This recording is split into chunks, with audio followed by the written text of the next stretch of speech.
Shena and welcome back to another video. Today I'm gonna go take a closer look at the Kilo 141. Is this gun really as bad as people make it out to be, or is it really underrated? In the gameplay I am using the monolithic suppressor. I am using the Synguard Arms 19.8 barrel for the extra damage range. I'm using the tac laser for the ADS speed and just overall aiming stability.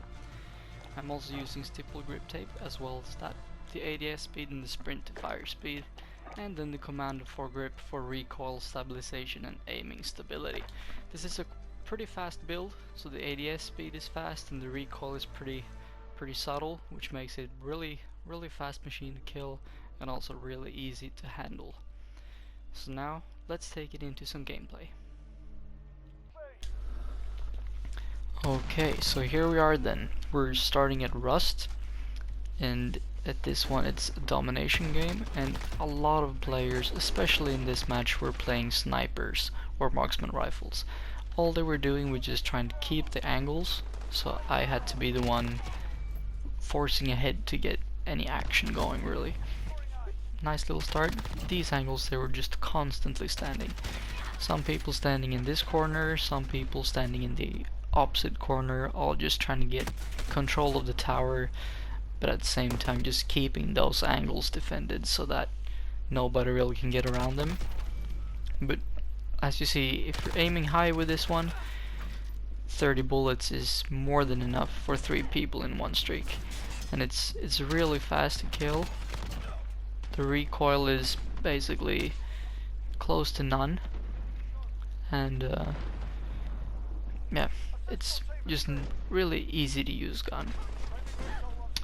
Why am I saying that this one is underrated?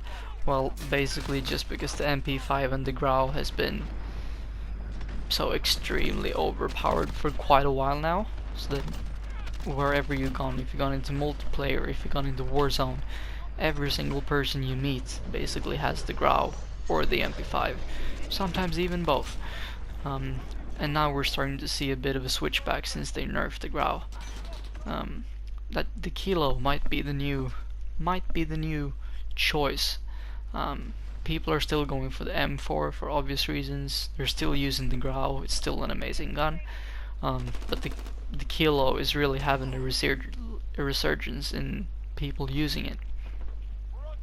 And I think I can put to display somehow in this game, that was a lucky one, to why this is good. It's so easy to be efficient with it since it's so quick, but also so stable that it takes quite little of an effort. Now, in this little sequence, I was talking about people keeping angles. Now, I can agree that I'm quite guilty of keeping my angles here also, but I mean, it's, as you see, it's working. But eventually he puts it to an end. Nice little streak, trying to get them in, but the airspace is a bit too crowded because we already had an allied VTOL up in the air, so I send my airstrike. I managed to connect with it, get the double kill. Not quite the triple. Now I'm just spamming until I can use my VTOL.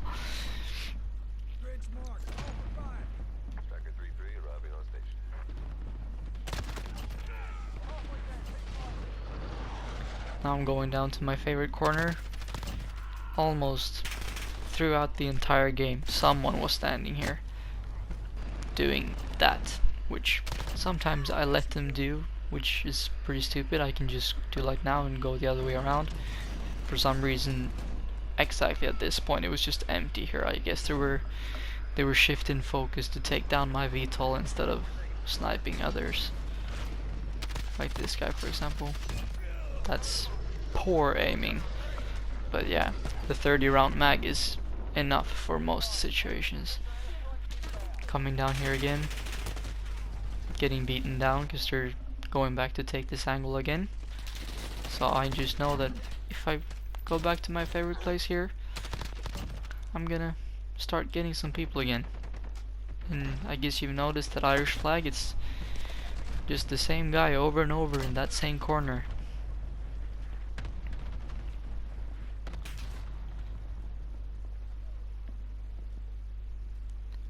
Look in the tower. They were not playing tower that much.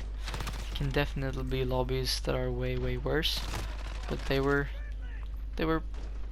pretty frequently up there as well. But mostly just playing the corners, trying to keep us at a distance so they could snipe us.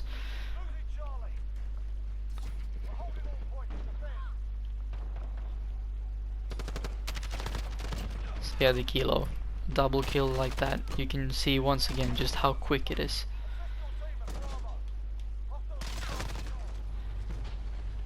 Just barely got it.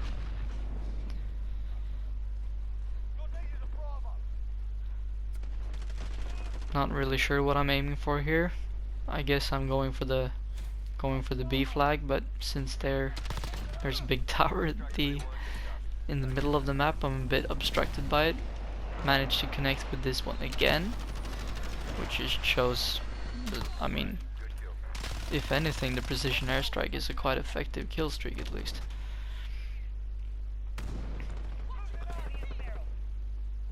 Going through here was really good play this game. It was pretty efficient. Since they were liking to use those two corners around the B and C flags, that's where they were playing most of the time. So for the most part, I knew where they would be. So it was not too difficult to play around where they would go, and I was always pretty prepared to have people that get this one to almost hold. Is just insane. We connect the game, we get a victory on the domination, and we get 47-20, which is, it's absolutely a good game. Now this is just a short game where I got, again, the same kind of angles, new lobby, and yeah, this guy I was having some games with, he was jumping around behind that little cover. I decided to swap out my angle, he was still there, and then finally I could take him. Accidentally pick up another gun, thinking, wait, what? This is not mine.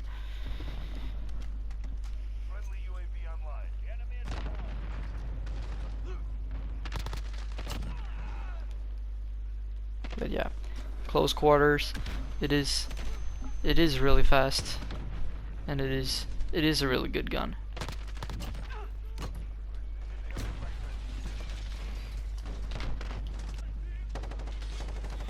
Now on Shipment instead. Shipment cannot say much about any strategy here. It's just basically try to keep the angles that you're coming from behind their spawn. You do not want to be in their spawn, which obviously is not that easy since it tends to swap all the time. Shipment is just so fast paced, it's insane. But here I'm using the containers for cover, trying to keep somewhat of a position. Now I'm just going into the camper's paradise to reload my guns, and then I'll be quickly on my merry way again.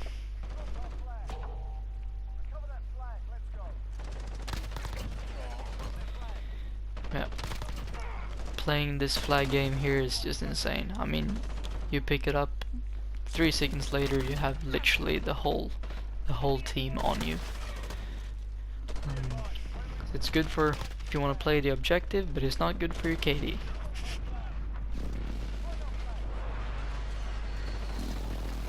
I was using the Fennec as well as the secondary just because it's so quick.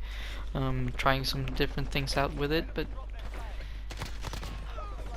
I'm still not sure what I think of it. It's really fast. It's fun that they brought in a new gun, but still, if you're just looking at pure performance, I'd still say the MP5 is the better one. Waiting for the guy to come, he doesn't, so I'm thinking I'm gonna run out over to the other side, and here is the new spawn for them now. Managed to get a double kill, completely butcher my precision airstrike, so now I'm just thinking, well, I completely whiffed that one. Managed to get 3 of them. How, I'm not sure, but I guess sometimes you're lucky. Since I know that they're on that side now, I'm just trying to play smart, play with covers. I have plenty of time to reload the gun. Don't do anything stupid, even though that was a bit lucky, I have to admit.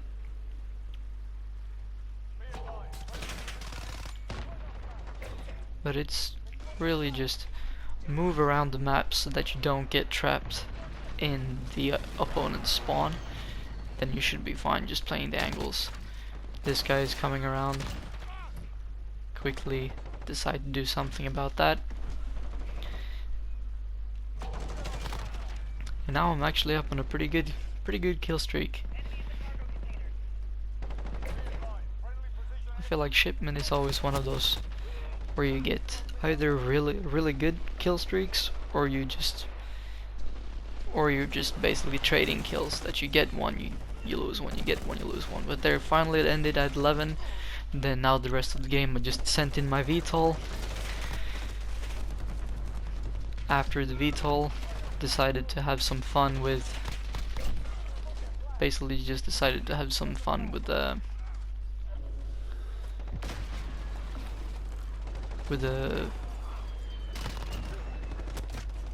what's it called? Wheels on.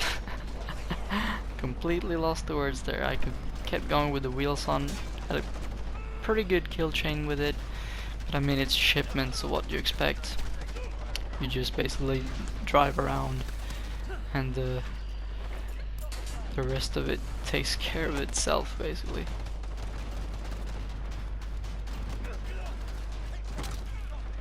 We ended like that.